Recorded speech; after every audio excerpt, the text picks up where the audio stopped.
Compression bandaging is one of the best ways to reduce swelling and lymphedema in an area of the body. It's considered part of the gold standard treatment in lymphedema therapy. For those of you that are new here, my name is Kelly. I'm a certified lymphedema therapist and an oncology specialist. In today's video, I'm going to show a general way to do compression bandaging for an arm for swelling and lymphedema. I will show which products are good to use and go through each part step by step. Before we begin, make sure you subscribe down below for weekly new videos, and you can also join us on Instagram or check out our website for more content.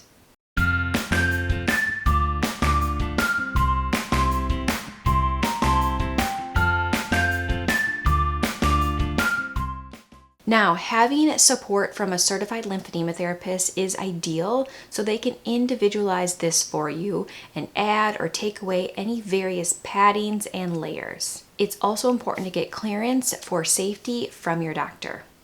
Lastly, I understand this isn't feasible or easy for someone to do on their own, so someone may need assistance to complete this process. I hope this video at least shows you the steps and techniques to take. Compression is one of the main components of congestive therapy to reduce volume from lymphedema.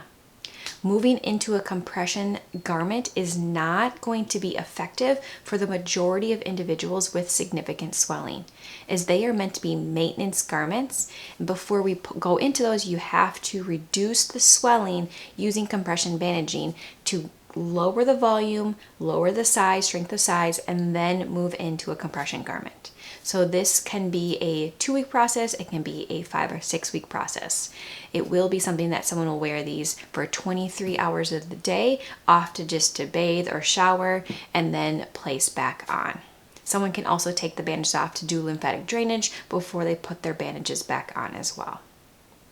It is great to be able to do exercises while you have the bandages on, because that's going to help stimulate the system more and get the fluid moving a little bit quicker. So what supplies are you going to need? We're going to use a stockinette. So this is a liner to put over the arm first to keep the skin nice and dry. You can put lotion on first as well. And then there are a couple options for padding. Actually, there are a lot of options, and this is where you want to work with your CLT. There is just a light cotton. We could call this Artiflex. And there's also a little bit of a thicker one. This is a Rosedal Soft. It's a little bit of a thicker foam. Or we have the thicker gray foam that comes in different sizes as well. So those are the main options. Someone may also add in a swell spot or other types of layering, depending on if they have fibrosis or thickening. So again, everyone's different, but for the sake of this, we're just showing a routine. So I'm just going to use the basic cotton for this, but someone will need to use whatever works for them. You're also going to need some finger bandages. This is a 2-inch elastomer bandage that's folded in half and then rolled up. We might need a second one of these, but we'll try with one. And then we'll also have our short stretch bandages. I have 3. This is probably the average that someone's going to need. Someone may need another one. Again, it varies, and someone may need different sizes. So this is a 6 centimeter and then 2 8 centimeters. You can get a 10 centimeter, 12 centimeter, again, whatever works for you. And then lastly, this is more optional, but someone can also do a tuber grip or tetra grip. These are great to put over the bandages at the end to keep everything in place so things don't roll or fall down as quickly. So that's optional as well. I will link all of these products in the description box down below that someone can check out if they're interested. So the first thing that we're going to do is put on the stockinette. So I already cut this for my arm. You can cut it. You can also put a little bit of a hole here where the thumb can go. So if we put it on, I will be honest, this stuff gets a little bit messy. So I'll put my thumb through there, and then we'll pull it up the rest of the way. Again, I would have put lotion on prior and make sure that lotion fully dries before you put that on. So there's a stockinette first. So after we have the stockinette on, then we're going to do our finger wraps. So again, this is folded 2-inch, folded into 1-inch. You might need another one. This is probably, in my opinion, the most challenging thing to do on your own. So if someone doesn't have swelling in the fingers and they really have a hard time, you might be able to skip this, but we try to do it because if we compress the rest of the arm and not the fingers, you have the risk for the swelling to move to the fingers. So ideally, you can almost just pinch one end down to start it.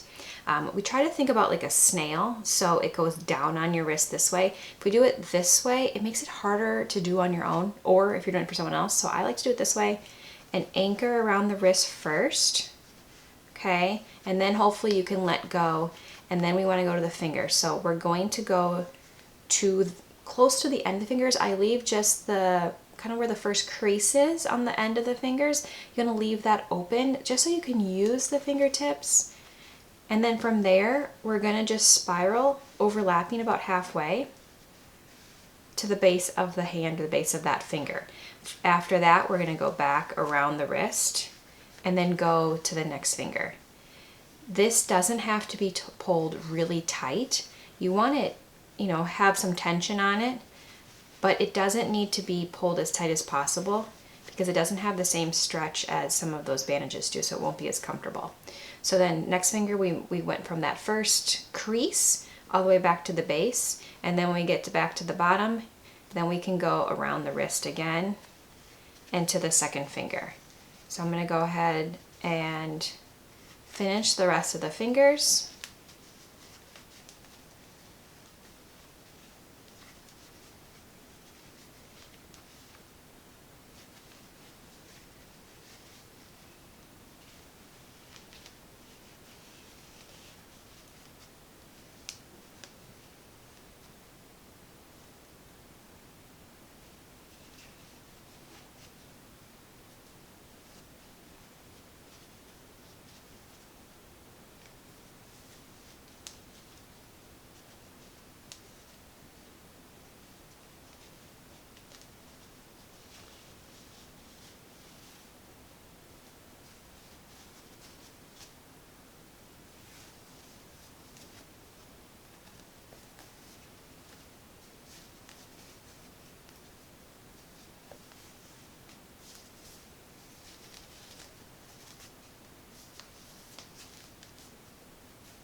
And then when you get to the end, you can just take that last little bit and tuck it in.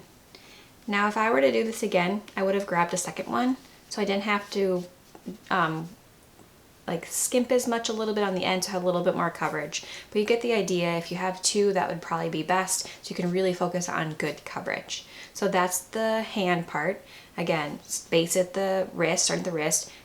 I like to start, it's not wrong to start from the bottom, but I like to start from the top because it stays on better. And then around that first crease so you can have the fingertips available, and then working your way down around the wrist and then back again. It does not matter which order you go in. You can go every other if you want, but as long as you get coverage on all of them. So then what we're gonna do is we're gonna move on into our cotton. So we're going to use the cotton, the Artiflex for this. Again, if you want a little bit more support, a little more comfort, but a little bit bulkier, you can go with the Rosedal Soft Foam, or you might have the gray foam or other paddings or foams that your therapist creates or gives you. So this cotton, as you can see, gets everywhere. But what I did already is I ripped a little bit of a hole near the beginning, kind of on the end, and that's where my thumb is going to go in. Okay, to make it easier. Again, from there, we're just gonna roll this on, and you can do another hole here, or you can kind of fold it in between. But we're gonna just start to roll this up, overlapping about halfway, maybe even 75%, because this one's a little bit long or a little bit of a bigger roll, to get full coverage on all the skin. And what I would recommend, even with the other foam, that would be overlapping 50% each way, all the way up. But if you're doing this on your own, I would try to have it so you're always moving away from you or towards the outside, not the other way, because if you're having a hard time reaching yourself, you can also come up and then just let it drop and then pick it up from yourself rather than trying to toss it over the front. It is a lot easier. It does take a little longer because then you're doing it step by step, but it allows you to do it on your own, and that is important. So we're gonna finish here. If you overlap extra, that's okay. And you wanna get it as high as you can, close to that armpit area. I don't like to go up on the shoulder because then it just falls down. I like to make it as high as equal to where that armpit is without digging into the armpit. So ideally it's as flat as possible, but that cotton is covering all of the skin. You might want to pad the inner part of the elbow crease a little bit more because that's an area that needs a little bit more support. So maybe we take an extra piece, rip it off, and put it right here. Again, work with your therapist to find what works best for you. And then from there, we're going to go into our bandaging. You want to make sure that you have tape ready. There are different kinds of tape that I like. I'll put links below. Masking tape is really easy. Some people have around the house. There are some medical type of tape that work really well as well. So just have some tape ready. I would say at least 5 pieces, maybe 2 to 3 inches long. Again, have some ready to go, whatever works for you. So I'm going to start with my smallest, which is my 6 centimeter. Some may have a 4 centimeter. It just varies. Some may have an 8, whatever works. Again, I like to think about more of a snail. So it lays flat this way, not upside down this way. It's just a lot easier if you're on your own. Again, if it's hard to start, you can also tape this down to the padding. It won't stick well, but it might get you started. But I like to start again at the wrist. So I might hold this over for myself and then come around the wrist just to hold it in place. But we want to make sure that we come up back to the hand. So I'm going to come back up about where the knuckles start and come around. I like to take this little crease in my thumb and fold it over so that I'm not digging into that area as much. You also want to try to keep your fingers spread and your hand open so you don't get curled up when you bandage. That makes it harder. So keep some tension on this. When you do this, you want to have a good strong tension on it. You want 75 to 100% stretch. You don't need to pull it so tight that you're getting creases, but if it's loose, it's not going to do its job either. It will loosen up as you start to lose fluid, so you want some good tension. I'm going to come around a second time. Same thing. I'm going to try to get a little fold.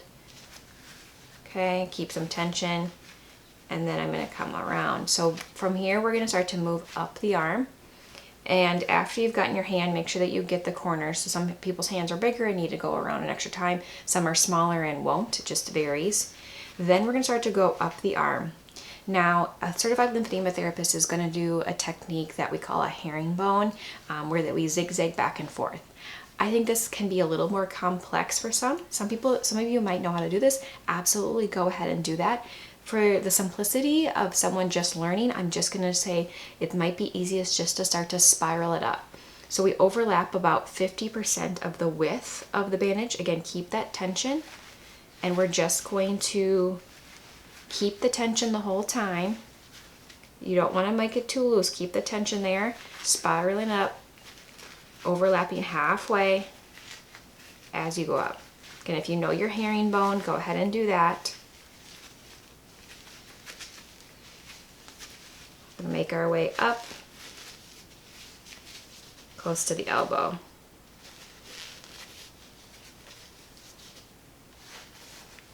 And now this one was a little bit long for me. A lot of people will probably stop at the forearm, or maybe I should have overlapped a little bit more. But because this one's a little bit long for me, I'm just going to go a little bit higher. You want to try to avoid a lot of creases. I didn't follow my own rule. I'm coming inwards. You see it's a little bit harder. So then you got to kind of wrap around. And there, and then we'll take a piece of tape. It might be easiest to tuck a corner in while you do this. And you're welcome just to tuck it. But then we'll tape it down if you got your tape ready. Whoops.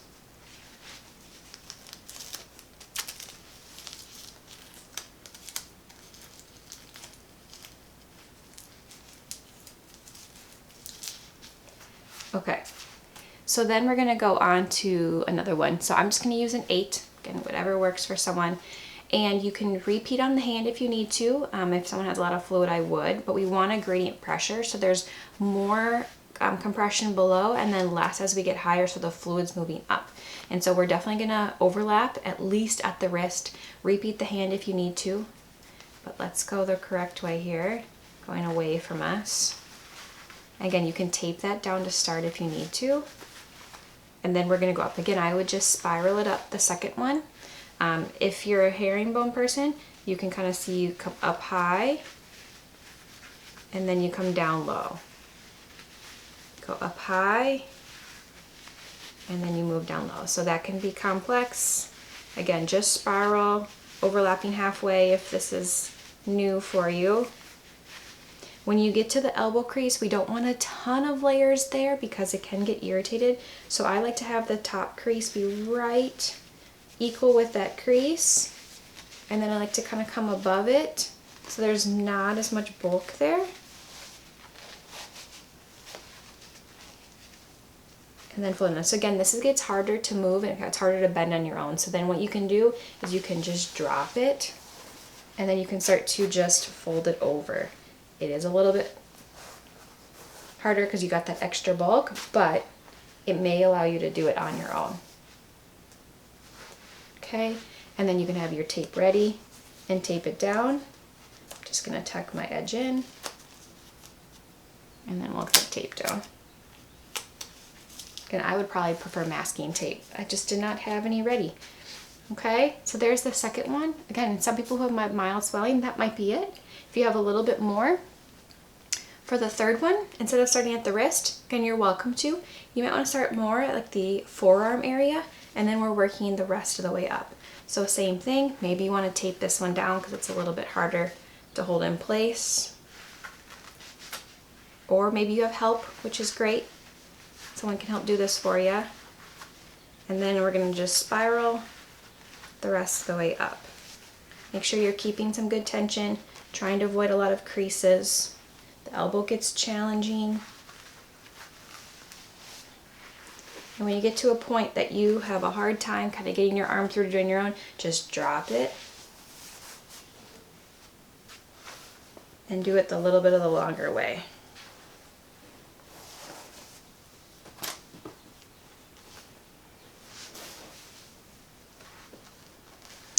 Now this one's going to be too long for me. I should have gone with a little bit of a shorter one or started lower. But to get the idea, you want to make sure that you kind of keep this stocking up higher, or the cotton or the foam higher, so you're not having bandages directly on that skin. And then again, going as high as if you were arm by your side, equal with that armpit area. So I would not overlap this as much as I am, but just because I have extra, then if you have that too, just go really light, really loose at that top so you're not putting too much pressure there. Then we'll finish with putting tape down. Just gonna put that in there. And then you can finish with taping this down really well. But I would have good masking tape or medical tape.